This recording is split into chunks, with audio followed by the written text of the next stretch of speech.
Thank you for tuning in to Sports Talk Unlimited. We're going to start with disappointing losses today.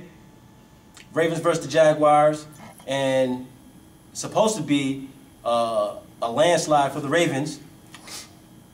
They lost to the Jaguars 12-7. Your reflection on the game?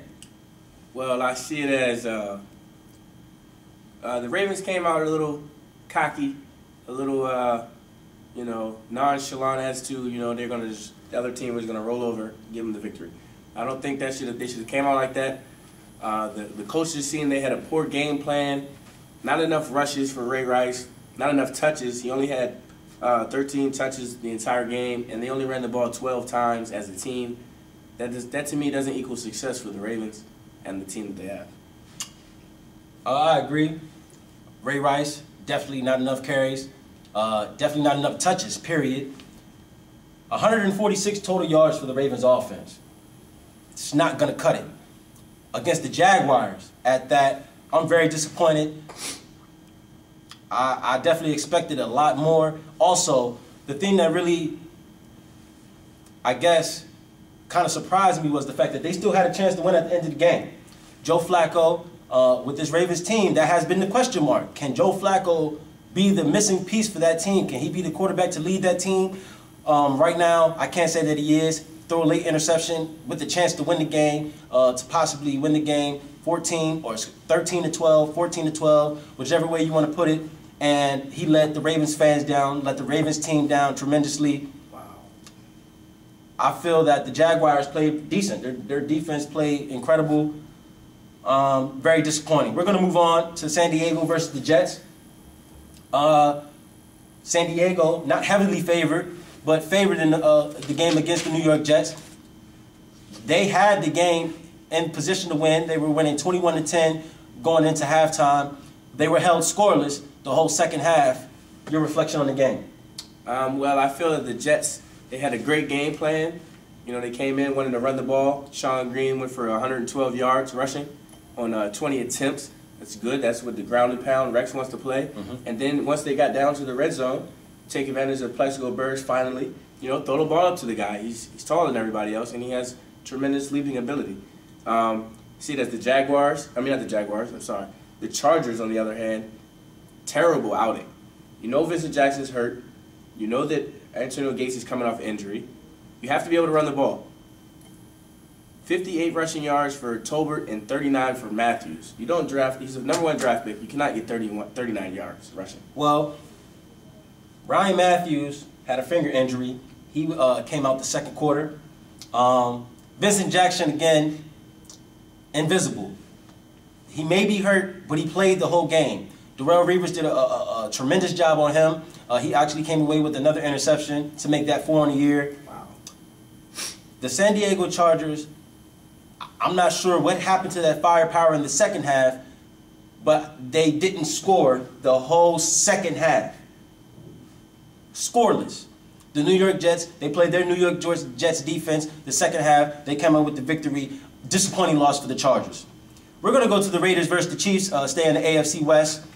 Again, the Raiders had a severe injury to Jason Campbell a week ago. He broke his collarbone. He's out for the season. They trade for Carson Palmer. They give up a first-round pick and a third-round pick. No, a first and a second, depending on if they become a playoff team. It might be a first and a first. Right. Even with the injury to Jason Campbell, the Raiders, you thought would give a better outing. They lose the game 28-0. Your reflections on the game? Well, first of all, Kyle Boller is a terrible quarterback, and he's always been a terrible quarterback. So yes, I don't know why they started him. 6 interceptions, 2 for touchdown. That's not winning football. And McFadden, if I do not believe, was hurt in that game.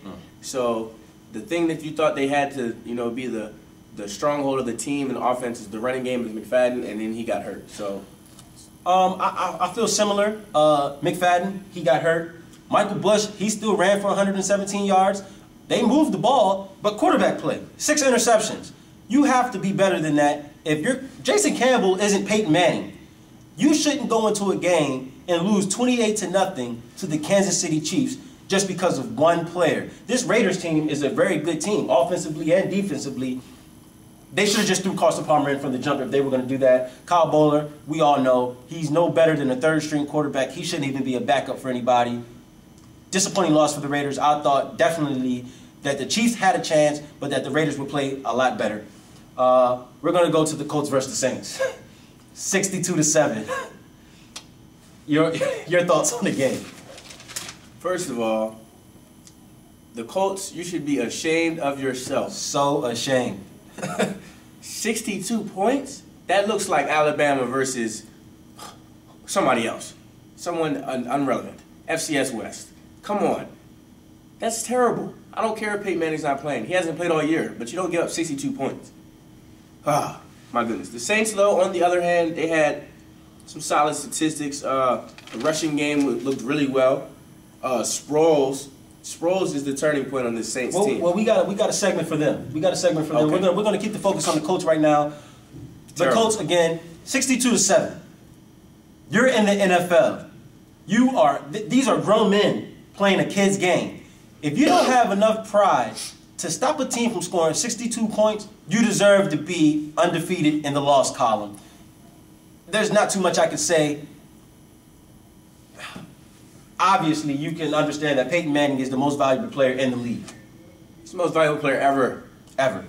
Okay, we're going to go to the Texans versus the Titans. A game that I really thought was a game to watch for the weekend. And it seemed that the Titans came in unprepared. They were coming off a bye week, which again adds to the losses of teams coming off a bye week. But they played horribly. Your thoughts on the game? Well, Houston came out, took advantage of their playmakers, got their playmakers the ball. Arian Foster had crazy numbers. It was a crazy game for him. And then you look at Tennessee, and Chris Johnson, 10 carries. You only give him the ball 10 times. And then he's your leading receiver with 6 catches. He needs more touches. He's not the guy that goes and you give him 10 carries and he gets you 100 yards every game. He needs the ball. You give him the ball as the game goes on, he's going to break one.